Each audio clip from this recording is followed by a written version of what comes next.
Mouvement dans un champ uniforme, partie 4, aspect énergétique, les questions incontournables. Dans ce qui suit, nous allons étudier le mouvement de chute d'un objet de masse m dans le champ de pesanteur. Cet objet aura une trajectoire parabolique. Au cours de cette chute, dans un premier temps, nous allons tracer l'énergie potentielle de pesanteur en fonction du temps. On obtient la courbe rose qui a finalement la même allure que la trajectoire. Cette allure similaire s'explique par le fait que, dans l'expression de l'énergie potentielle de pesanteur, mgz, on retrouve z, une des coordonnées de cette trajectoire. À partir de cette courbe, à partir d'une valeur de EPP qu'on pourra lire sur la courbe, on pourra déduire une valeur de z. En effet, en partant de la formule EPP égale mgz, on peut déduire que z égale EPP sur mg.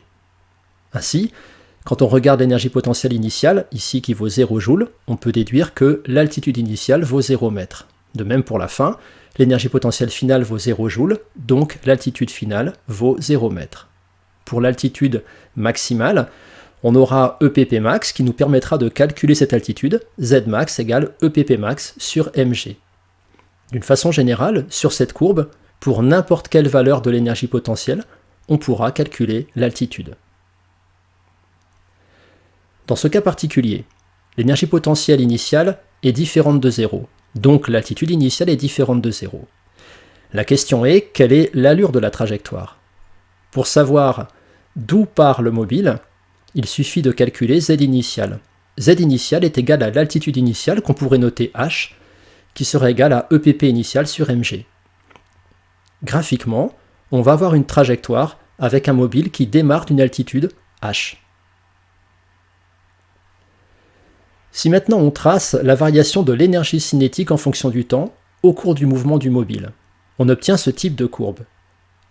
À partir d'une valeur de EC, on peut déduire une valeur de V. En effet, EC est égal à 1/2 de mv carré. De la courbe, on peut déjà déduire que quand EC est maximale, la vitesse est maximale. Et quand EC est minimale, la vitesse est minimale.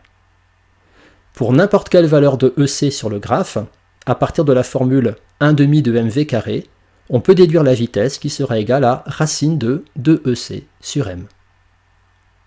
Le mobile est en chute libre. Cela signifie que seul le poids agit. Le poids est une force conservative, donc l'énergie mécanique se conserve. Si on trace la variation de EM, de EPP et de EC au cours de ce mouvement, on obtient ce type de courbe. Quand on observe la courbe rouge horizontale, on constate bien que l'énergie mécanique se conserve. Si maintenant le mouvement de chute s'effectue avec des frottements, les frottements constituent ce qu'on appelle une force non conservative. Si au cours de ce mouvement, une force non conservative agit, l'énergie mécanique diminue. Exploitation graphique de la relation EM égale EPP plus EC. À partir du graphique, on est capable de déduire des valeurs d'énergie cinétique à partir de celles de l'énergie potentielle de pesanteur et inversement. Si sur un graphique on vous donne la variation de l'énergie mécanique et en rose celle de l'énergie potentielle de pesanteur en fonction du temps, on peut, pour une date donnée, mesurer la valeur de EPP. Ici on mesure par exemple EPP1. On peut en déduire l'écart entre EM et EPP1. Cet écart en bleu correspond à la valeur de l'énergie cinétique à cette date. Pour une autre date, on peut mesurer EPP2, en déduire EM moins EPP2. Cet écart correspond à la valeur de l'énergie cinétique en 2. Point par point, on est capable de déduire de la courbe rose d'énergie potentielle de pesanteur la courbe bleue d'énergie cinétique. Et bien sûr, on peut faire l'exercice inverse. En partant de l'énergie mécanique et de l'énergie cinétique, on peut déduire la courbe d'énergie potentielle de pesanteur en fonction du temps. Détermination de valeurs de vitesse ou d'altitude. Sur la trajectoire, nous allons nous intéresser à différents points, le point A, le point B, le point C, par exemple le point de départ, la flèche et la portée. Si l'énergie mécanique se conserve, on peut écrire que EMA égale EMB égale EMC.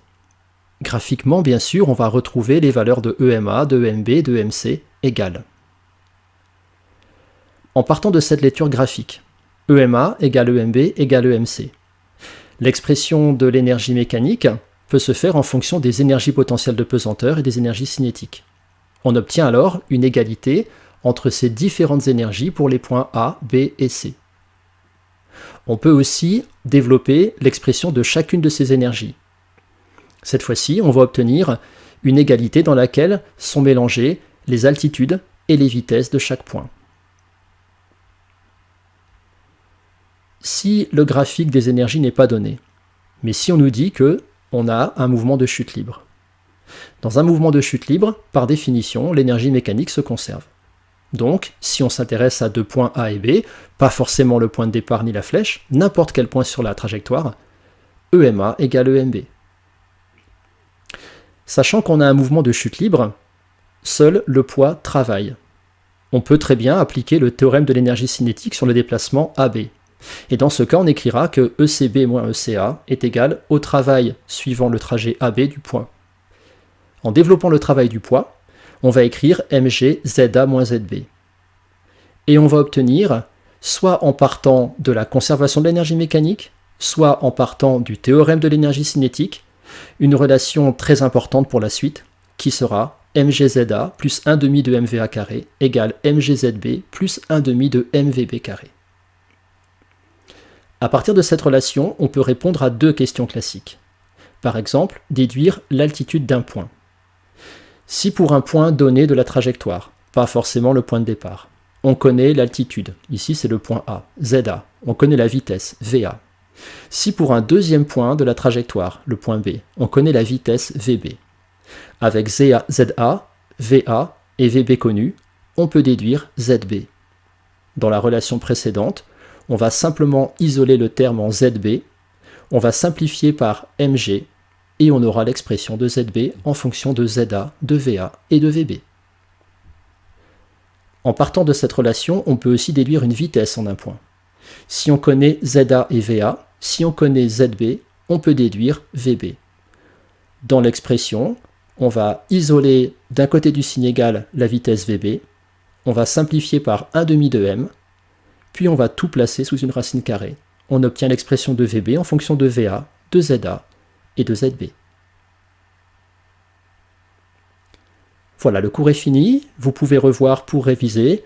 Mouvement dans un champ uniforme, partie 1, 2, 3 et 4.